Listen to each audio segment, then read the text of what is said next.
Au départ, lorsque j'ai reçu la proposition pour le film, je pensais que c'était une erreur. Il voulait sans doute l'envoyer à quelqu'un d'autre.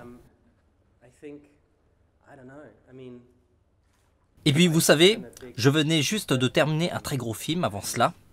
J'étais plutôt fatigué.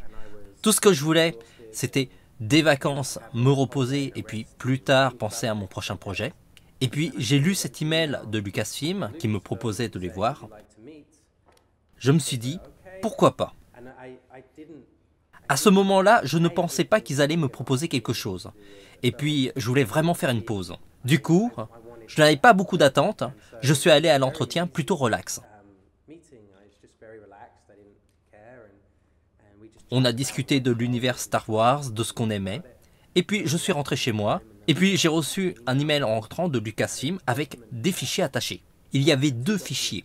J'ai ouvert la première, je l'ai lu, et je me disais, l'idée est géniale, mais j'étais certainement pas la bonne personne pour ce projet.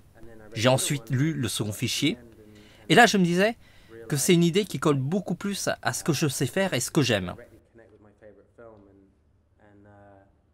On a eu ensuite de nombreuses réunions, et je pensais qu'il devait y avoir pas mal de candidats pour ce poste. Mais au fur et à mesure des réunions, je me suis rendu compte que j'étais vraiment le seul réalisateur en liste. J'étais plutôt parano et superstitieux, et je n'ai parlé à personne de cette opportunité, ni à ma famille, ni à mes parents. Par exemple, à Noël, étant un grand fan de Star Wars, j'ai reçu des cadeaux Star Wars. Je les déballais, et je me disais dans ma tête, « Oh mec, j'aimerais tant leur dire que je serais peut-être le prochain réalisateur d'un film Star Wars. » J'ai quand même réussi à fermer ma gueule.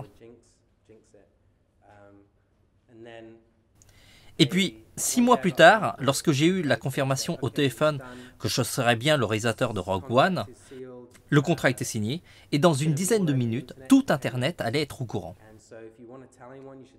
À ce moment-là, j'ai réfléchi à qui je devais appeler durant ces 10 petites minutes. J'ai appelé ma mère sur FaceTime pour pouvoir immortaliser sa réaction.